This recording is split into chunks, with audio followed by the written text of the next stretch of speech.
By the time the English settlements in Britain had assumed permanent form, little seems to have been left from the prior Roman occupation to influence the language and literature of the invaders. Their thought and speech no less than their thought and speech no less than their manners and customs were of direct Teutonic origin, though these were afterwards in some slight degree modified by Celtic ideas, derived from the receding tribes, and later, and in a greater measure, by the Christian and Latin elements that resulted from the mission of St. Augustine. Danish inroads and Norman French invasions added fresh qualities to the national character and to its modes of expression. But, in the main, English literature as we know it arose from the spirit inherent in the Viking makers of England, before they finally settled in this island. Of the origins of Old English poetry we know nothing. What remains to us is chiefly the reflection of earlier days. The fragments that we possess are not those of a literature in the making, but of a school which had passed through its age of transition from ruder elements. The days of apprenticeship were over. The Englishmen of the days of Beowulf and Widsith, the Ruin, and the Seafarer knew what he wished to say, and said it, without exhibiting any apparent trace of groping after things dimly seen or apprehended. And from those days to our own, in spite of periods of decadence, of apparent death, of great superficial change, the chief constituents of English literature are reflective spirit, attachment to nature, a certain carelessness of art, love of home and country, and an ever-present consciousness that there are things worse than death. These have, in the main, continued unaltered. Death is better, says Wiglaf in Beowulf, for every night than ignominious life. And though Claudio feels death to be a fearful thing, the sentiment is only uttered to enable Shakespeare to respond through the lips of Isabella, and shamed like a hateful. And shamed life a hateful.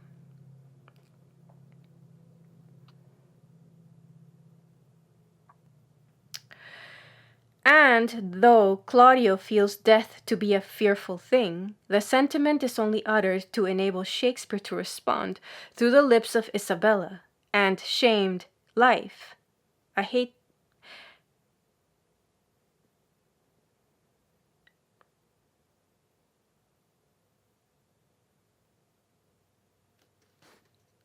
And shamed life a hateful. It is, for instance, significant of much in the later history of the English people and of their literature that the earliest poems in Old English have to do with journeying in a distant land and with the life of the sea. Our forefathers had inhabited maritime regions before they came to this island. The terror and the majesty and the loneliness of the sea had already cast their natural spells on far-traveled seafarers when English literature as we know it opens. The passionate joy of the struggle between man and the forces of nature, between seamen and the storms of the sea, finds its expression in the relation of the struggle between Beowulf and the sea monster Grendel, and of the deeds of Beowulf and his hard-fighting comrades. Though Die Nordsee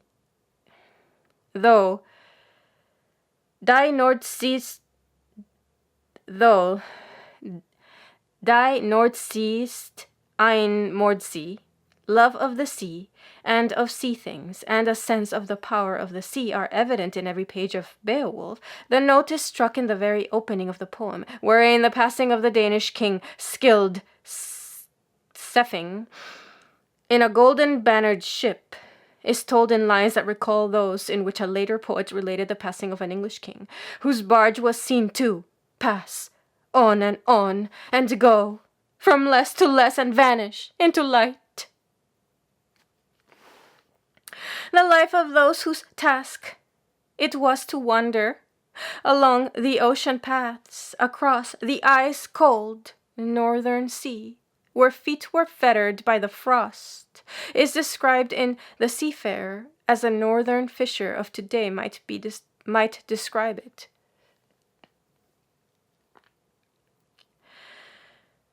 Could he unlock the word hoard? English and northern also is the spirit of the lines in the same poem wherein is described the spell cast by the sea on its lovers. For the harp he has no heart, nor for having of the rings, nor in woman is his weal. In the world he's no delight, nor in anything whatever save the tossing o'er the waves. Oh, forever he has longing who is urged towards the sea.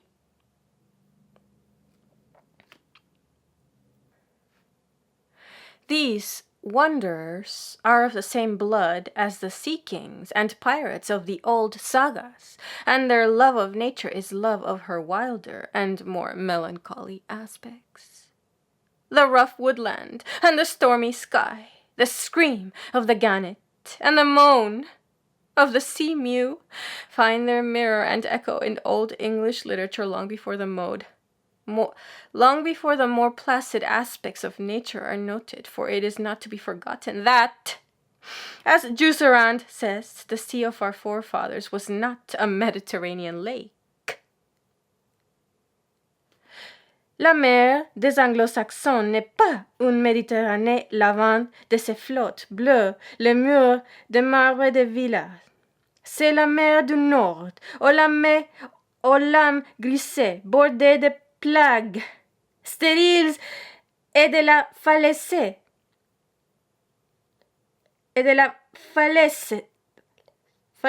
de Craie. Histoire littéraire du peuple anglais.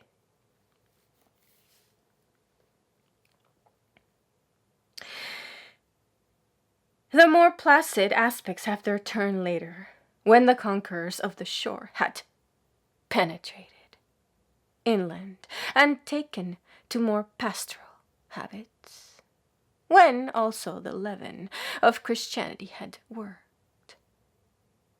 The first Englishmen of letters of whom we have record, smiths of song, as the poet priests are called in the Ynglinga saga, were the gleemen or minstrels who played on the harp and chanted heroic songs, while the ale-mug or mead cup was passed round, and who received much reward in their calling.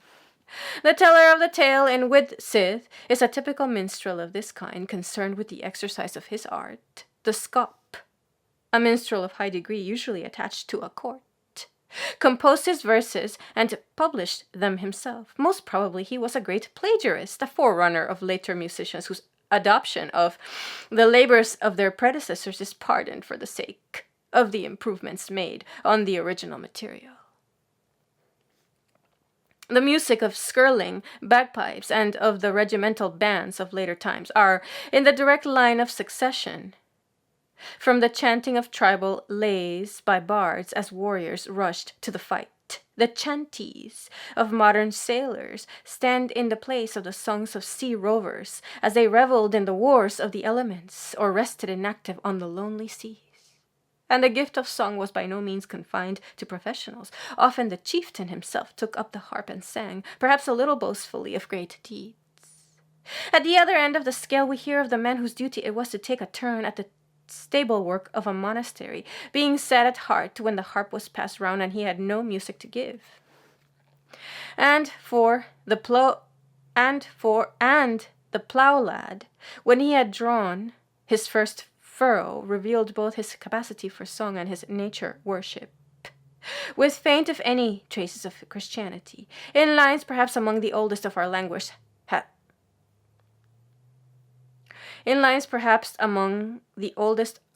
has to show. Hal wes thu, fol de firamodor, beod thu growende on gods me, frodre gefilled firum tunite. Halle be thou earth, mother of men, fruitful be thou in the arms of the god, be filled with thy fruit for the fair need of man. Of the history of these early poems, as much as is known or as fairly be set forth is given in the following pages. Beowulf, romance, history, and epic, is the oldest poem on a great scale and in the grand manner that exists in any Teutonic language. It is full of incident and good fights. Simple in aim and clear in execution, its characters bear comparison with those of the Odyssey, and like them linger in the memory. Its style is dignified and heroic. The invasion and conquest of England by the English brought heathendom into a Christian communion. And Beowulf is the literary expression of the temper, the thoughts, and the customs of these invaders. Its historical worth, apart altogether from its great literary value, can scarcely be overestimated. The Christian elements in it are probably alterations of later minstrels. In the main, it presents an ideal of pagan virtues, strength, manliness, acquiescence in the decrees of fate. What is to be must be, yet recognition of the fact that the must be often helps an undoomed man when he is brave, a sentiment that finds echo in later days and in other languages besides our own. In the Complaint of Deor, and in its companion elegies, we are probably nearer to original poems than in the case of narrative verse, built up of lays and added to year after year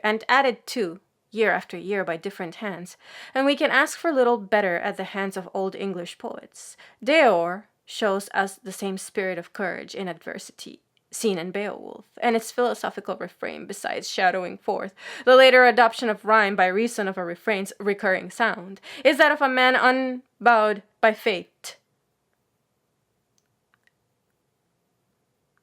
Unbowed by fate.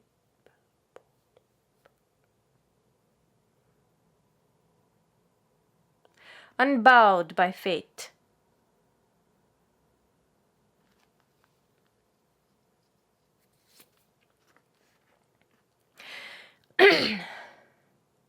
In form as well as in utterance, the verses are those of a poet who has little to learn in the art of translating personal feeling into fitting words.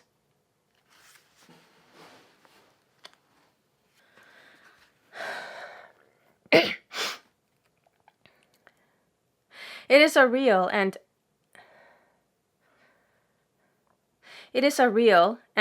unaffected and entirely human, though non-Christian, accent that we hear in the impassioned fragment called The Ruin, the word that every man must has whirled all material things away and has left but a wreck behind. And in The Wanderer also we see the baleful forces of nature and fate at work as they appear to pagan eyes.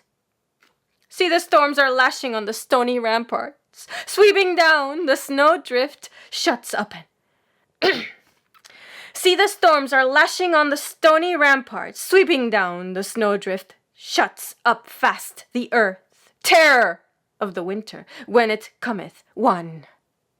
Darkens then the dusk of night, driving from the Norard, heavy drift of hell from the harm of heroes. All is full of trouble, all this realm of earth. Doom of weirds is changing all the world below the skies. Here our foe is fleeting, here the friend is fleeting. Fleeting here is man, fleeting is the woman. All the earth's foundation is an idle thing become. The lighter note of love, of which we have a faint echo in the husband's message, is rare in Old English poetry. The times in which these poems were written were full of war and national struggle. Not until long after the settlers had made their permanent home in the new land does the poet turn to the quieter aspects of nature, or celebrate less strenuous deeds.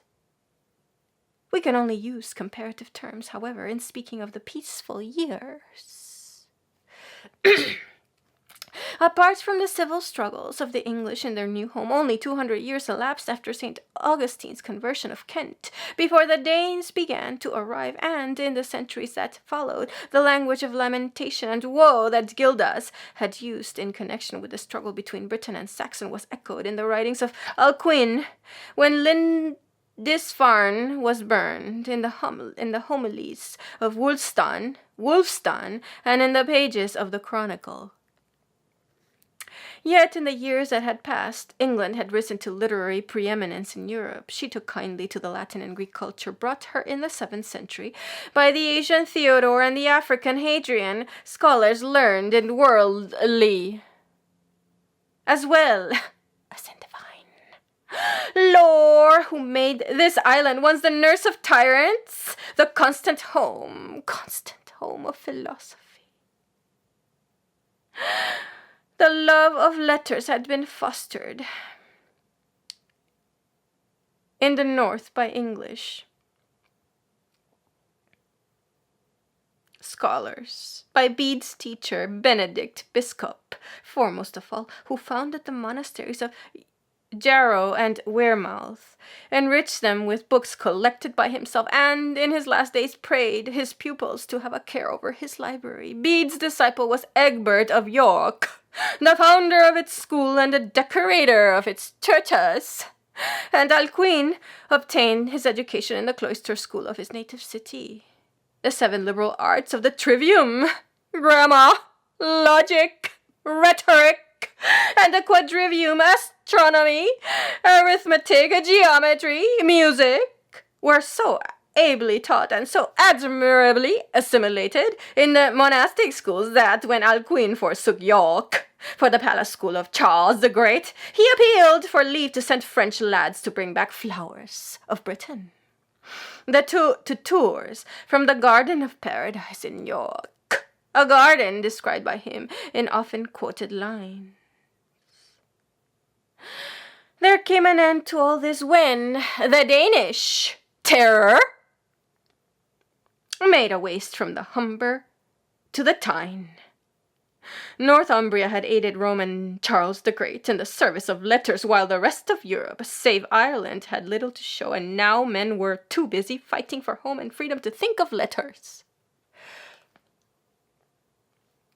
It was not until the days of Alfred that the tide began again to turn from continental to English shores, becoming a flood tide, when the second invasion of Northmen added a Norman strain to English blood. The literature of the beginnings in England, therefore, appears to be the literature of its successive conquerors. English ousting. The literature of the beginning in England, therefore, appears to be the literature of its successive conquerors. English ousting Britain, Christian suppressing, pagan, Norman overruling English. For a time the works of Englishmen have to be sought in Latin, for certain periods of civil struggle, of defeat, of serfdom. They cannot be found at all. But the literary spirit revives, having assimilated the foreign elements and conquered the conquerors.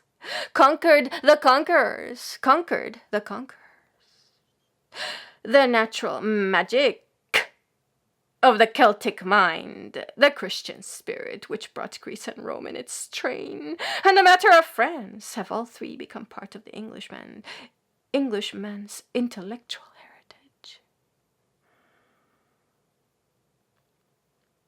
When the English still lived in their continental homes, they shared with the neighboring kindred tribes an alphabet which may well be described as a national Germanic alphabet, since there is evidence that it was used throughout the Germanic territory, both in the outposts of Scandinavia and in the countries watered by the Rhine and the Danube. The origin of this early script is obscure. Some writers hold that it was borrowed from the Latin alphabet, whereas others think that it was of Greek origin. From its wide use amongst the Germanic tribes, we must perforce conclude that it was of considerable antiquity, at all events older than the earliest Scandinavian inscriptions, which, in all probability, go back as far as the 3rd century of our era. That it was used in the 4th century is proved since, at that time, Ulfilas, bishop of the West Goths, had borrowed from it the signs of U and O for his newly constructed alphabet. Moreover, there can be no doubt that the Goths must have brought the knowledge of it from their early homes in the north before the great wave of the Hunnish invasion swept them away from kith and kindred, finally setting them down on the shores of the Danube and the Black Sea.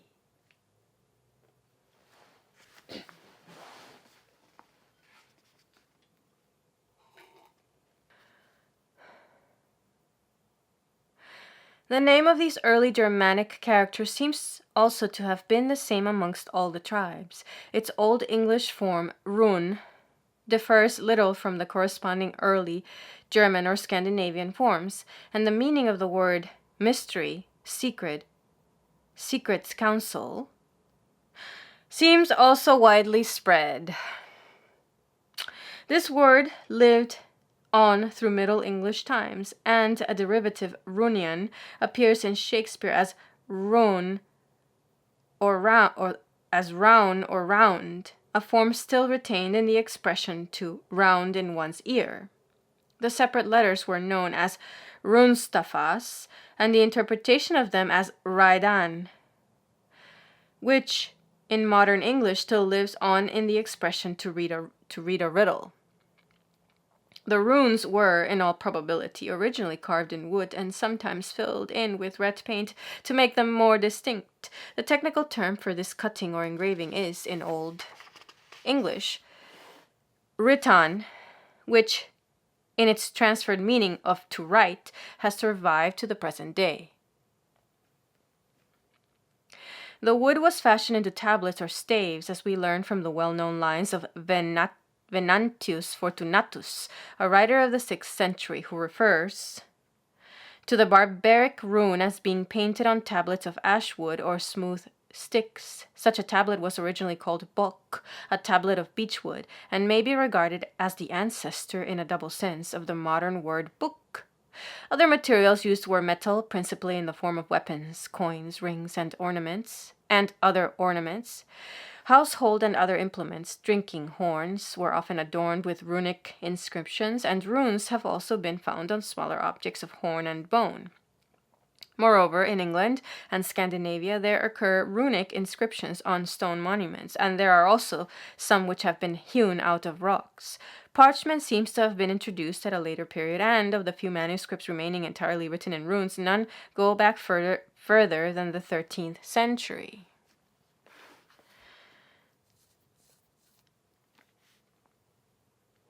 There is considerable uncertainty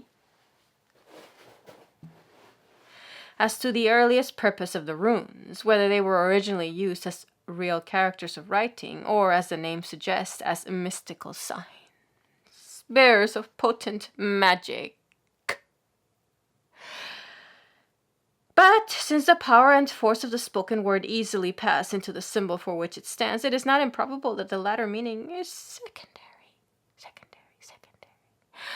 The spell becoming, so to speak, materialized in the graven letter, and even in this form retaining all its original power for good or evil.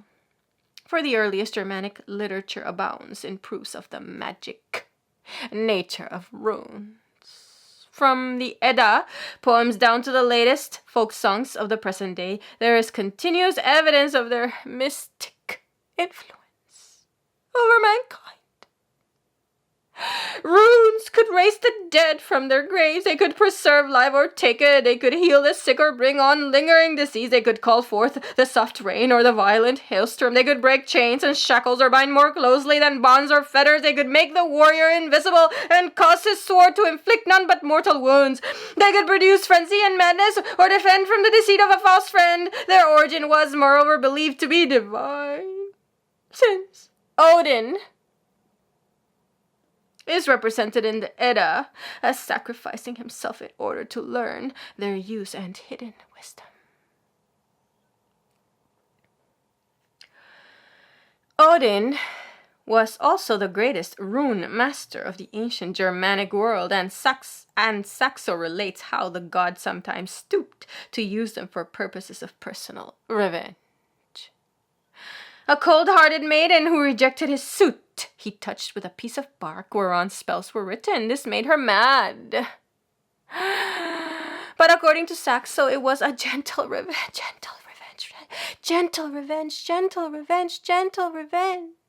to take for all the insults he had received. Saxo also relates a gruesome tale how, by means of spells engraved on wood and placed under the tongue of a dead man, he was forced to utter strains terrible to hear and to reveal the no less terrible secrets of the future. In the Icelandic sagas, References to the supernatural power of the runes are equally explicit. In the saga of Egil Skallagrimsson, who lived in the 10th century, it is told how a maiden's illness had been increased because the would-be healer, through ignorance, cut the wrong runes and thus endangered her life. Egil destroys the spell by cutting off the runes and burning the shavings in the fire. He then slips under the maiden's pillow the staff whereon he had cut the true healing runes. Immediately the maiden recovers. Side by side with the early magic. Use of runes, there is also clear evidence that at an earlier period they served as a means of communication. Secret, or otherwise. Saxo relates in this respect how Hamlet traveled to England accompanied by 2 retainers to whom was entrusted a secret letter graven on wood, which, as Saxo remarks, was a kind of writing material frequently used in olden times. In the Egil saga mentioned above, Egil Skallagrimsson's daughter, Thorgeror, is reported to have engraved on the runakefli, or runic staff, the beautiful poem Sunatorek, in which her aged father laments the death of his son, the last of his race. These few instances, taken from amongst a great number, prove that runes played an important part in the thoughts and lives of the various Germanic tribes. These few instances, taken from amongst a great number, prove that runes played an important part in the thoughts and lives of the various Germanic tribes. The greater number of runic inscriptions which have come down to our times, and by far the most important, are those engraved on stone monuments. Some of these merely bear the name of a fallen warrior, while others commemorate his exploits, his death, or his life as a whole. These inscriptions on stones and rocks occur only in England and Scandinavia, from which fact we may perhaps infer that this use of runes was a comparatively late development. Some of the very earliest extant inscriptions may be regarded as English, since they are found either within Angeln, the ancient home of the nation, for instance, those of Torsbjerg, or not far from that district.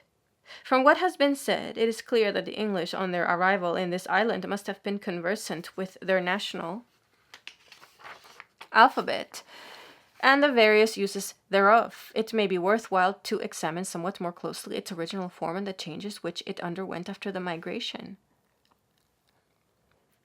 In its early Germanic form, the runic alphabet consisted of 24 signs, usually arranged in 3 sets of 8, which, from their respective initial letters, bore in Old Norse the names of Freyr, Hagal, and Tyr. The alphabet itself is generally known as the Fubark, from the first 6 of its letters. Each rune had a name of its own and a well-defined place in the alphabet. The order is specifically Germanic and can be ascertained from old alphabets found on a gold coin at Vadstena in Sweden and on a silver gilt clasp dug up at Charnay in Burgundy. After the migration and subsequent isolation of the English, it became necessary in course of time to modify the early alphabet and to make it more conformable with the changing sounds of the language. For new signs were added, and some of the older ones modified in order to represent the altered value of the sounds. Thus,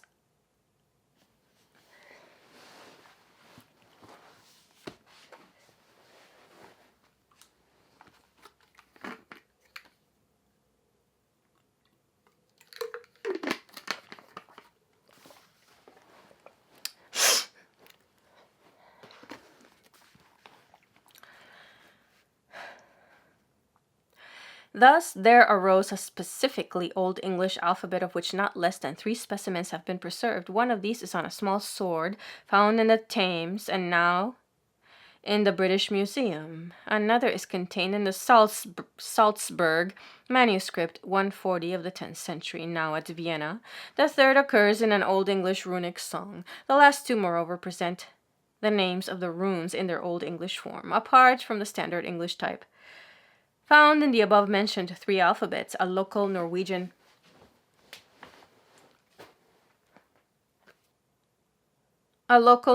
variety of a far simpler character was current in the Isle of Man, as appears from certain Norse inscriptions there dating from the latter half of the 11th century.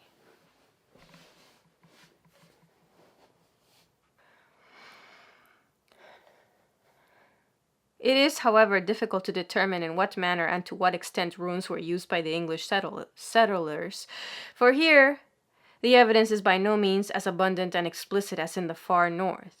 Christianity was introduced into England at an early period, centuries before it was brought to distant Scandinavia, and the new religion labored successfully to eradicate all traces of practices and belief that smacked of the devil, with which potentate the heathen gods soon came to be identified. Nevertheless, we have some evidence which, despite its scantiness, speaks eloquently enough of the tenacity of old beliefs and the slow lingering of superstition. Lingering of superstition. Bede furnishes us with a striking proof that the English, at a comparatively late date, believed in the magic properties of runes. In his Historia Ecclesiastica, he relates the fate of a nobleman called Ima, who was made a prisoner in the battle between Egfrith, king of Northumbria, and Ethelred, king of Mercia, AD 679, and whose fetters fell off whenever his brother, who thought him dead, celebrated mass for the release of his soul. His captor, however, who knew nothing about the prayers, wondered greatly and inquired whether the prisoner had on him literae solutoriae, that is, letters which had the power of loosening bonds. The Old English version renders this by alisendlekan rune, loosening runes. Again, in Beowulf, a person who broached a theme of contention is said to unbind the runes of war.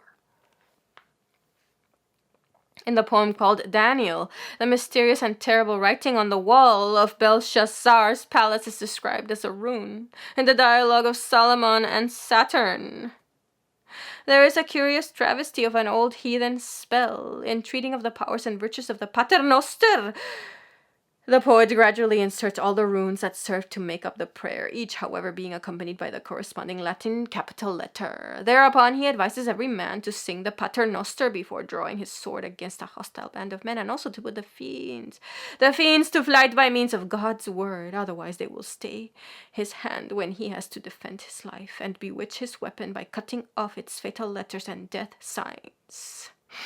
We could scarcely wish for a better illustration of the way in which Christianity combated the old beliefs, substituting the Paternoster for the ancient heathen war spell, reading a new meaning into the old rites, and shifting to fiends and devils the power of making runes of victory or of death, a power formerly in the hands of pagan gods.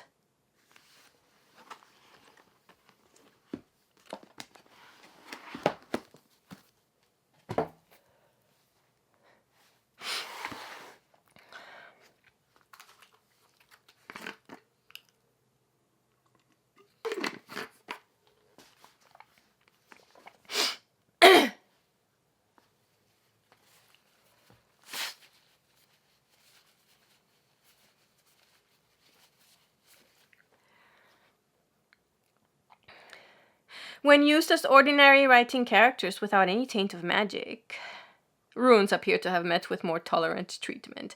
The earliest inscriptions extant in this country consist mainly of proper names, in most cases those of the owners of the engraved article. The Thames sword, for instance, bears, in addition to the runic alphabet, the name of its owner, Beagnob.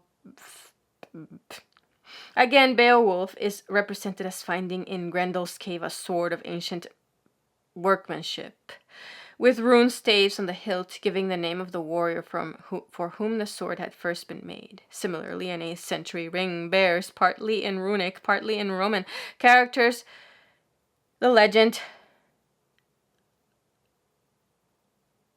Ebred owns me, Eanred engraved me.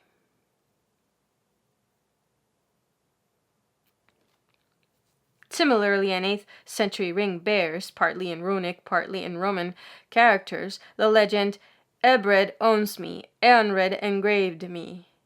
There are also references in Old English literature to the use of runes as a means of communication. We are reminded of the Runa Kefli of the Icelandic sagas on reading the little poem called The Husband's Message, where a staff inscribed with runes is supposed to convey to a wife the message of her lord, bidding her cross the sea in search of the distant country where he had found gold, gold, gold, and land, land, land. But still more important are those inscriptions which have actually survived and which are mainly found on stone monuments. They are confined almost exclusively to the north, and the greater number of them belong to the 7th and 8th centuries, for absolutely no inscriptions have survived from the first 150 years subsequent to the English invasion.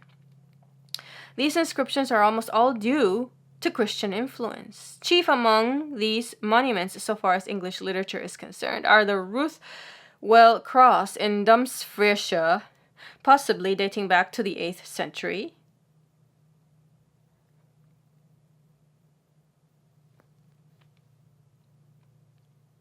on which are inscribed extracts from the Dream of the Rood, and Bewcastle column in Cumberland, probably erected to the memory of Alfrith, son of the Northumbrian King Oswy, 642 to 670. Runic inscriptions have moreover been discovered on coins and various other objects, the most important being the beautiful Clermont or Frank's casket. The top and 3 of the sides are now in the British Museum. The 4th side is in the Museo Nazionale at Florence. The casket is made of whalebone, and the scenes carved on it represent an episode from the Welland saga, the adoration of the Magi, Romulus and Remus, nursed by the she-wolf, and lastly a fight between Titus and the Jews. The carving on Florence fragment is still unexplained. The legends engraved around these episodes are intended to represent the capture of the whale and to elucidate the carving. On linguistic grounds, it has been thought probable that the casket was made in Northumbria at the beginning of the 8th century. In several Old English manuscripts, runes are found in isolated cases, for instance in Beowulf and in the Durham Ritual. In the riddles of the Exeter book, the occasional introduction of runes sometimes helps to solve the mystery of the enigma, and sometimes increases the obscurity of the passage. Occasionally, a poet or scribe will record his name by means of a runic acrostic introduced into the text. Thus, the poem Christ, Juliana, Hélène, and the Vercelli fragment bear the runic signature of their author, Cinewulf. Runes went out of use during the 9th and 10th centuries. Their place had, however, been usurped long before that period by the Roman alphabet, which the English received from the early Irish missionaries. The advent of Christianity and the beginnings of English literature are intimately connected, for the missionary and the Roman alphabet traveled together, and it was owing to the Christian scribe that the songs and sagas, the laws and customs of faith, and the proverbial wisdom of our forefathers were first recorded and preserved. It is indeed difficult to realize that, before the conversion of the English to Christianity during the 6th and 7th centuries, the whole, or at all events, by far the greater part of the intellectual wealth of the nation was to be sought on the lips of the people, or in the retentive memory of the individual, and was handed down from generation to generation by means of song and recitation. Caesar relates how this was the case in Gaul, where the accumulated wisdom of the Druids, their religion, and their laws were transmitted by oral tradition alone, since they were forbidden to put any part of their lore into writing, although for other purposes the Greek alphabet was used. What wonder if the young Gauls who served their apprenticeship to the Druids had, as Caesar says, to learn a great number of verses, and often to stay as long as 20 years before they had exhausted their instructor's store of learning.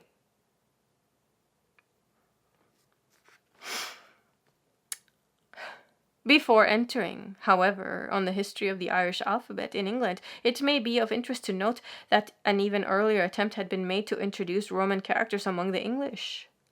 This was due to the effort of Augustine and his missionaries, who established a school of handwriting in the south of England, with Canterbury as a probable center, a psalter of about 8700 now in the Cottonian collection of the British Museum, and a few early copies of charters constitute, however, the only evidence of its existence that survives.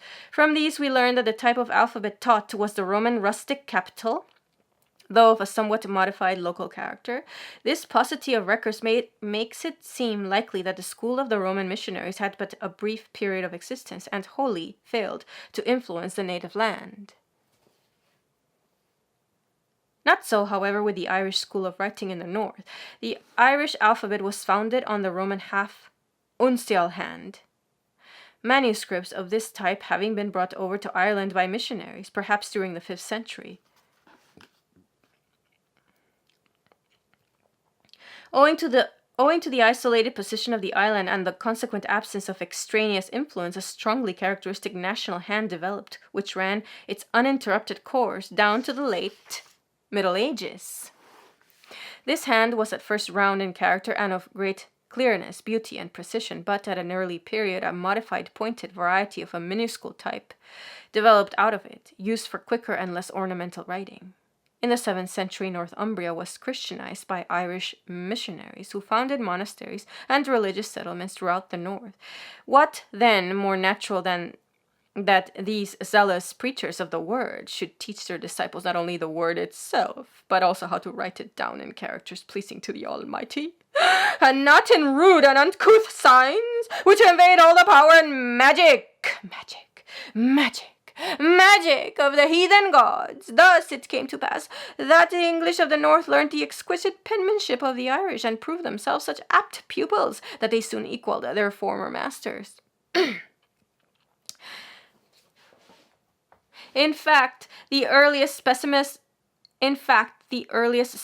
of the Northumbrian hand had scarcely been distinguished from their Irish models.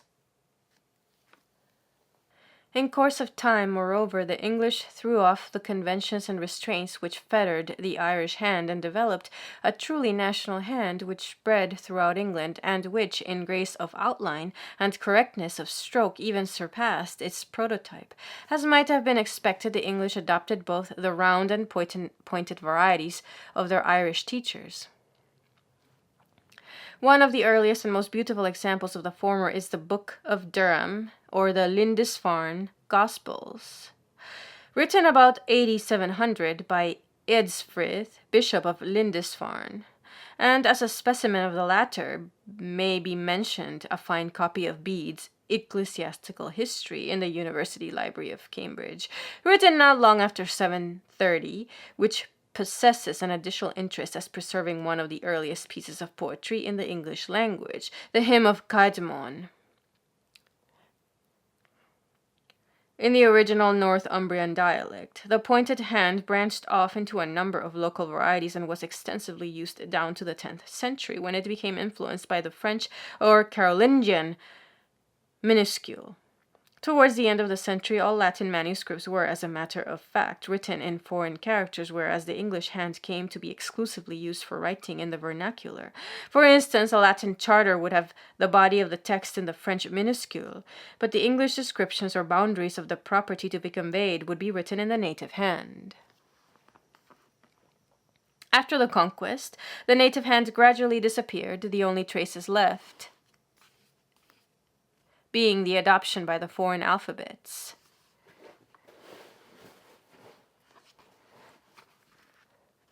of the symbols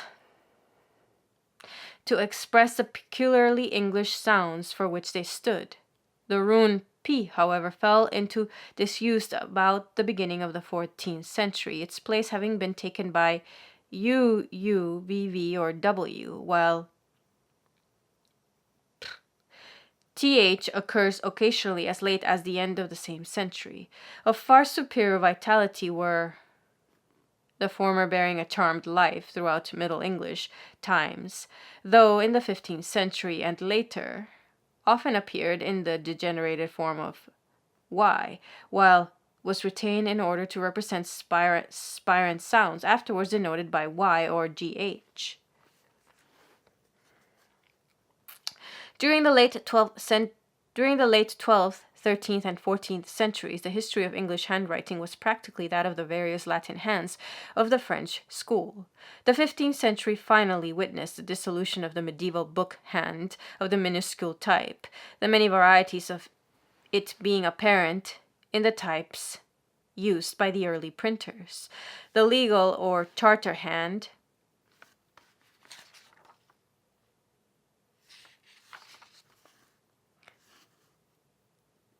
introduced with the conquest was, however, not superseded by the printing presses, but ran an undisturbed though ever-varying course down to the 17th century, when its place was taken by the modern current hand fashioned on Italian models. A late variety still lingers on, however, in the so-called chancery hand, seen in the engraved writing of enrollments and patents. Turning to the materials used for writing in medieval England, we gain at once a connecting link with the runic alphabet, since the wooden tablet, the book, again appears, though in a somewhat different fashion. A thin coating of wax was now spread over the surface, and the writing was scratched on it with a pointed instrument of metal or bone, which in Old English was known as grave, and in the later centuries by the French term pointel. The use of these tablets was widely spread in the Middle Ages. They served for the schoolboys' exercises and for bills and memoranda of every description, for short letters and rough copies, for anything that was afterwards to be copied out more carefully on vellum. In German illuminated manuscripts, poets are represented as writing their songs and poems on waxen tablets, and as early as the 6th century, the rule of Saint Bennet makes provisions for the distribution of tablets and styles to monks. There is also evidence of the use of these tablets by Irish monks, who, it may be supposed, would introduce them to their English pupils. And consequently, we find that Aldhelm, who died in 709, writes a riddle of which the answer is tablet, a fact which presupposes a knowledge of the existence of tablets among his contemporaries. Again, in Ethelwood's Benedictionale of the 10th century, Zacharias, Luke 1:3, is represented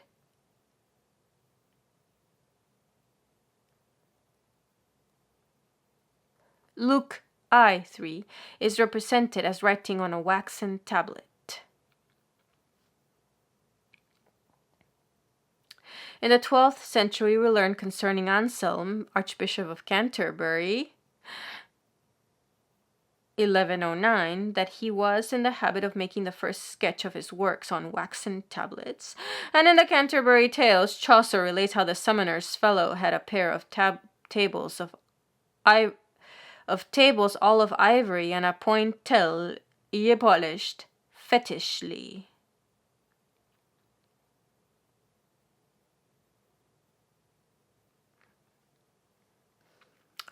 Far more important, practical, and durable as writing material, however, was parchment or vellum, the use of which prevailed throughout the Middle Ages. The Old English name for this was bokvel, literally book-skin, replaced in Middle English by the French terms parchment and vellum. These terms originally were not interchangeable, vellum being, as its name indicates, prepared from calf skins, parchment from sheep skins. From Hamlet, it appears, however, as if Shakespeare was unaware of this difference. Is not parchment made of sheepskins? Ay, my lord, and of calfskins too.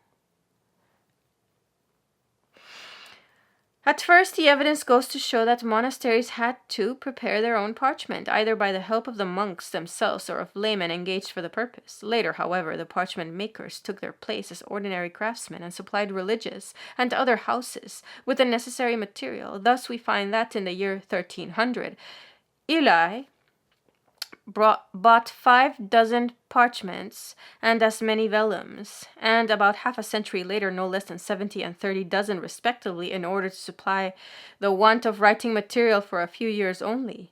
Vellum was at times magnificently colored, the text being in such cases inscribed in letters of gold or silver. The most famous example is the Codex Argenteus at Uppsala, Archbishop Wilfrid of York, 664-709, is said to have possessed the 4 Gospels written on purple vellum in letters of purest gold, a fact which his biographer records as little short of the marvelous. In the British Museum, there remains in this To this day, an Old English manuscript of the Gospels, the first leaves of which are written in golden letters on purple vellum. Apart from these editions de luxe,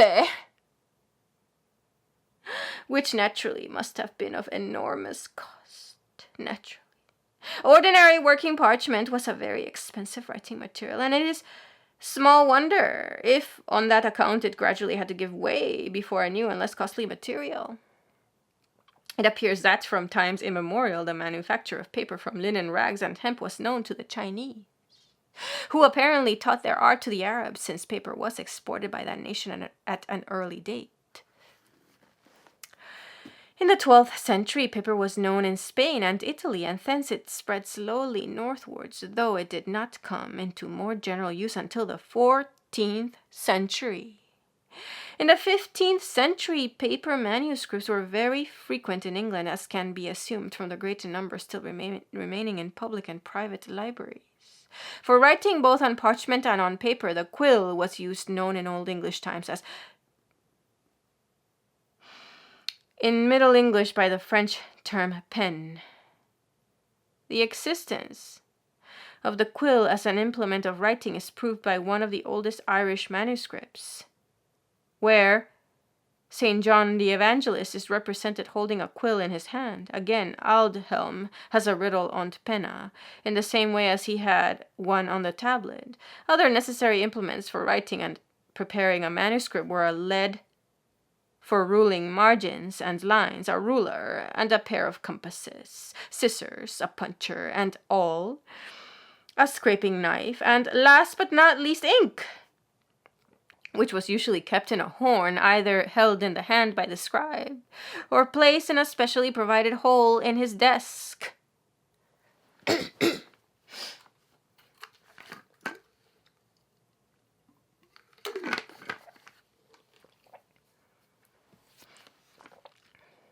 In Old English times it was known from its color as black, but after the conquest the French term ink, our modern English ink, was adopted. The term horn and inkhorn are both found in old glossaries. When the body of the text was finally ready, the sheets were passed to the corrector, who filled the office of the modern proofreader, and from him to the rubricator, who inserted in more or less elaborate designs and in striking colors the rubrics and initials for which space had been left by the scribe. The pieces of parchment were then passed to the binder, who, as a rule, placed 4 on each other and then folded them, the result being a quire of 8 leaves, or 16 pages. The binding was generally strong and solid in character. Leather was used for the back and wooden boards for the sides, which were usually covered with parchment or leather or velvet. Thus was established the form and fashion of the book as we know it, whether written or printed.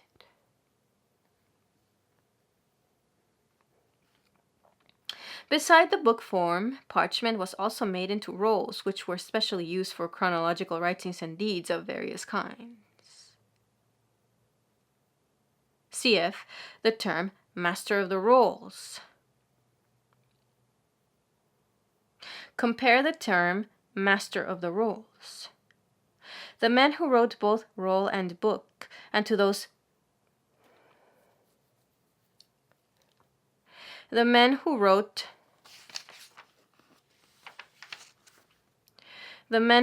both roll and book, and to whose patience and devotion we owe much of our knowledge of the times gone by, were at first the monks themselves, it being held that copying, especially of devotional books, was a work pleasing to God, and one of the best possible ways in which men separated from the world could labor. Gradually, however, there grew up a professional class of scribes whose services could be hired for money, and who can be proved to have been employed at an early period in the monasteries of England and abroad. Nuns were also well versed in writing. Moreover, where schools were attached to monasteries, the alumni were early pressed into service, at all events, to copy out books needed for their own instruction. The cloister was the center of life in the monastery, and in the cloister was the workshop of the patient scribe. It is hard to realize that the fair and seemly handwriting of these manuscripts was executed by fingers which, on winter days when the wind howled through the cloisters, must have been numbed by the icy cold. It is true that occasionally little carrels or studies in the recesses of the windows were screened off from the main walk of the cloister, and sometimes a small room or cell would be partitioned off for the use of a single scribe. This room would then be called the scriptorium. But it is unlikely that any save the oldest or most learned of the community were afforded this luxury. In these scriptoria of various kinds, the earliest annals and chronicles in the English language were penned in the beautiful and painstaking forms in which we know them. There is no evidence for the existence of buildings specially set apart for libraries until the later Middle Ages. Books were stored in presses, placed either in the church or in convenient places within the monastic building. These presses were then added to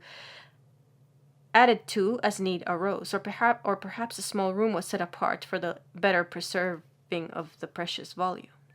Books were frequently lost through the widespread system of lending both to private persons and to communities, and though bonds were solemnly entered into for their safe return, neither anathema nor heavy pledges seemed sufficient to ensure the return of these volumes. But all losses through lending or fire or pillage were as nothing compared with the utter ruin and destruction that overtook the literature of England as represented by the written remains of its past, when the monasteries were dissolved. By what remains we can estimate what we have lost, and lost irrevocably, but the full significance of this event for English literary culture will be discussed in a later chapter.